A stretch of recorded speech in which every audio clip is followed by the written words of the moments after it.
नमस्कार दोस्तों, good morning all of you with my guys, and today start your class according to systematic technique. Understand? तो चलिए हम आगाज करते हैं आज की क्लास।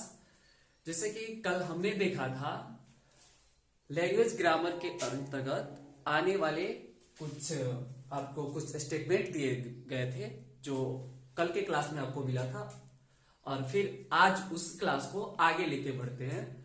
जो सेकेंड क्लास आपको कल बताए थे, ये क्लास जो चल रहा है अब ये आपको सिलेबस का ग्रामर जो आएगा वो चैप्टर बाय चैप्टर यानी पूरा व्यवस्थित रूप से होना। चलिए बिना देरी की हम क्लास को स्टार्ट करते हैं। कल हमने ने क्या देखा था, हम आपसे बोले भी थे कि क्या बोले थे कि यदि अंग्रेजी के छोटे छोटे टुकड़ों में बांट दिया जाए, यानी अंग्रेजी जो लैंग्वेज है उसको छोटे छोटे टुकड़े में बांट दिया जाए तो हमें क्या मिलता है, जो सबसे छोटा अंश प्राप्त होता है वो क्या होता है, उसी को हम अल्फाबेट करते हैं। अब अल्फाबेट क्या है, A to Z अल्फाबेट आपको पता है। चलिए आज का स्टेटमेंट हम स्टार्ट करते हैं बिना देरी किए। क्लास था लैंग्वेज ग्रामर। लैंग्वेज ग्रामर में अब हम यहां से अगला स्टेटमेंट के रूप में लेते हैं, जब एक से अधिक अल्फाबेट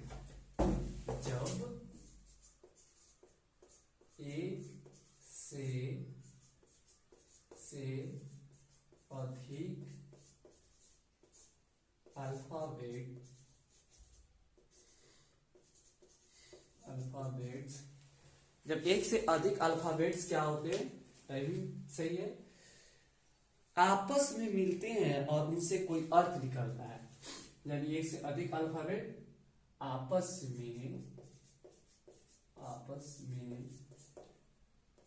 मिलते हैं। तो ये देखिए हम कल ये देखे थे अल्फाबेट किसे कहते हैं। अब ये अल्फाबेट से जो बनेगा न्यू वर्ड वो क्या होगा, यानी उससे कोई अर्थ निकलेगा। ये जब अल्फाबेट आपस में सब मिलेगा तो क्या होगा, उससे कोई अर्थ निकलता है, उससे कोई अर्थ निकलता है जो अर्थ निकलता है वो क्या कहलाता है, वर्ड। जो अर्थ निकला वो वर्ड क्या कहला है, तो वर्ड। यानी इसको इंग्लिश में क्या करते हैं, इंग्लिश में आपको ये देख सकते हैं, a group of letters, that's okay. A group of letters, इतना ही नहीं, और इसके बाद होता है a meaningful, a sense of meaningful word. इसके बाद हो जाएगा a sense of meaningful words.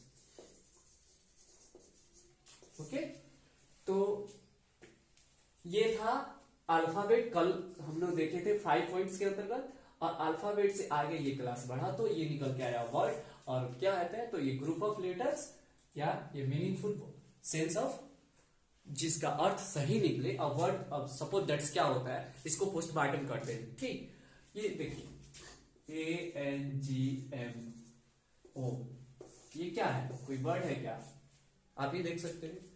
इसका कोई मीनिंग ही नहीं निकला ना, कोई मीनिंग निकला नहीं निकला। और इसी चीज को हम एक सिस्टमेटिक, एक व्यवस्थित रूप से रखेंगे तो क्या हो जाएगा, ये MANGO। अब सबको पता है कि मैंगो बीज क्या होता है, आम। तो अब इसका हम क्या निकाल लिए, अर्थ निकाल लिए, तो ये हमारा जाके वर्ड कहलाएगा। ये नहीं कि यहाँ बोल दिया गया है ग्रुप ऑफ लेटर्स, तो लेटर्स का कहीं हम मिक्स कर देंगे तो वर्ड कहलाएगा, ऐसा नहीं हो सकता है। That's all. चलिए आगे बढ़ते हैं फिर। अब इससे एग्जाम्पल बहुत सारा आपको मिल जाएगा कि वर्ड का एग्जाम्पल क्या है। इसको EX के रूप में हम रख सकते हैं, run, cut, ETC।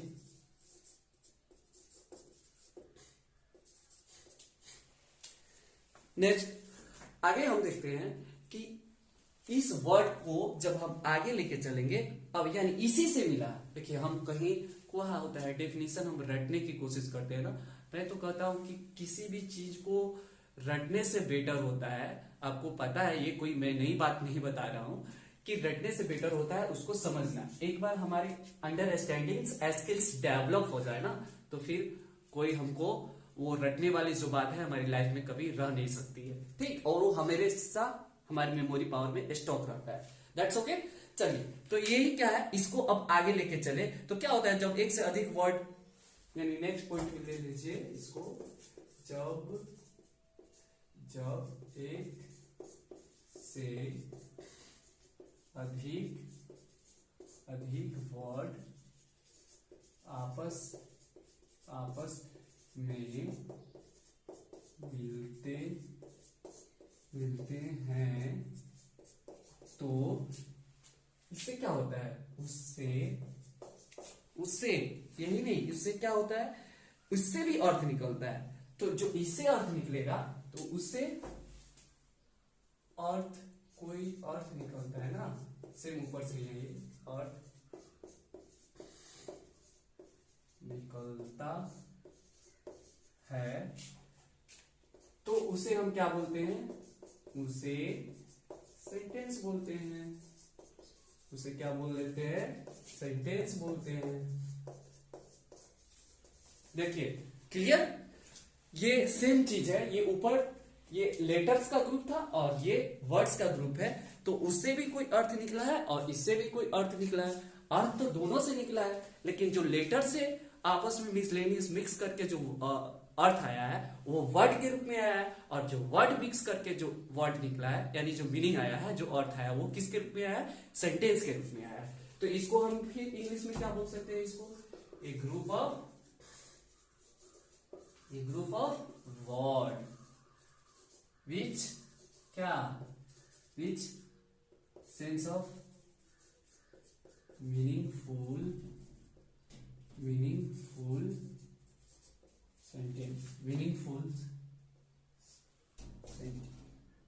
Sentence. That's okay. देखिए यही हुआ, और इसका एग्जांपल क्या हो जाएगा, आपको बहुत सारा एग्जांपल है। वी प्ले क्रिकेट, एक्स के रूप में हम देख सकते हैं, वी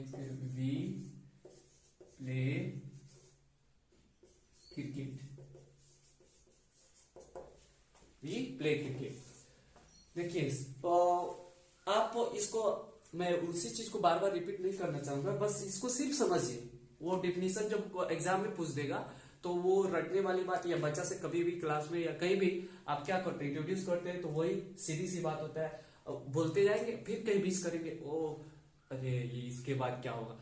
तो ये वाली बात नहीं होनी चाहिए, ठीक। जब हम समझे रहेंगे तो वो हमारी कभी कंफ्यूजन माइंड में रहेगी नहीं, और ये आपका कॉन्सेप्ट क्लियर होता जाएगा। आगे बढ़ते हैं इससे। देखिए ये हम जैसे ये पढ़ लिए कि ये सेंटेंस, अब किसी भी सेंटेंस का प्रमुख 3 भाग होता है। हर सेंटेंस का नेक्स्ट पॉइंट में हम लेंगे, क्लास को आगे बढ़ाते हैं, तो इसमें क्या मिलता है, 3 भाग होता है। क्या क्या होता है आपको पता भी है, किसी भी वाक्य का प्रमुख 3 भाग होता है। वो क्या क्या है, तो आपको पता है S + V + O। अब इसको 1 2 3 में ले सकते हैं आप, यानी ये SVO आप जानते हैं, सब्जेक्ट, वर्ब और ऑब्जेक्ट। ओके, आगे बढ़ते हैं। इसको सब्जेक्ट में अब ये हमको देखना है, फिर हमको जानना है कि ये सब्जेक्ट क्या है, वर्ब क्या है और ऑब्जेक्ट क्या है। ये तीनों को समझेंगे तब ना समझ में आएगा कि सब्जेक्ट क्या है। ऐसे भी तो सबको पता है कि सब्जेक्ट का मीनिंग होता है, हिंदी अर्थ देखते हैं तो कर्ता होगा, और वर्ब का हिंदी अर्थ क्रिया होगा, और ऑब्जेक्ट का कर्म होगा, यानी कर्ता, क्रिया और कर्म। लेकिन ये तो एक वर्ड में होंगे,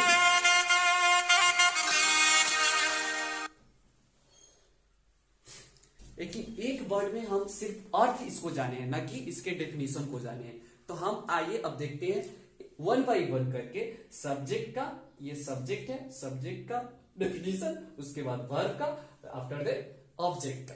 क्लियर? आगे आइए, चलिए देखते हैं सब्जेक्ट। हम जिस, अब ये सब्जेक्ट का डेफिनेशन लीजिए, यहां से निकल रहा है आपका सब्जेक्ट। सब्जेक्ट क्या है? तो जब हम क्या, जब हम जिस शब्द, या जब हम, वह भी अपने लैंग्वेज में बोल सकते हैं सब लोग अपने अपने तरीके से, हम जिसके विषय में, हम जिसके विषय में चर्चा यानी डिस्कस, चर्चा करते हैं। देखिए, हम जिसके विषय में चर्चा करते हैं, आई मीन टॉक करते हैं, डिस्कस करते हैं, तो वो क्या कहलाता है? या किसी कार्यों को करता है। ये चर्चा ही नहीं, सिर्फ और कह रहा है इसके आगे कि किसी कार्य को करता है, या किसी कार्य को करता है। तो ये क्या कहलाएगा? जब किसी कार्य को करता है तो उसे हम सब्जेक्ट कहते हैं, तो उसे सब्जेक्ट कहते हैं। क्लियर?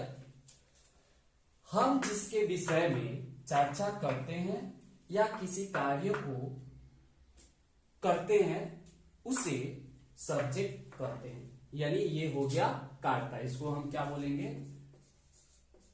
कर्ता। क्लियर यहां तक? अब आते हैं वर्ब।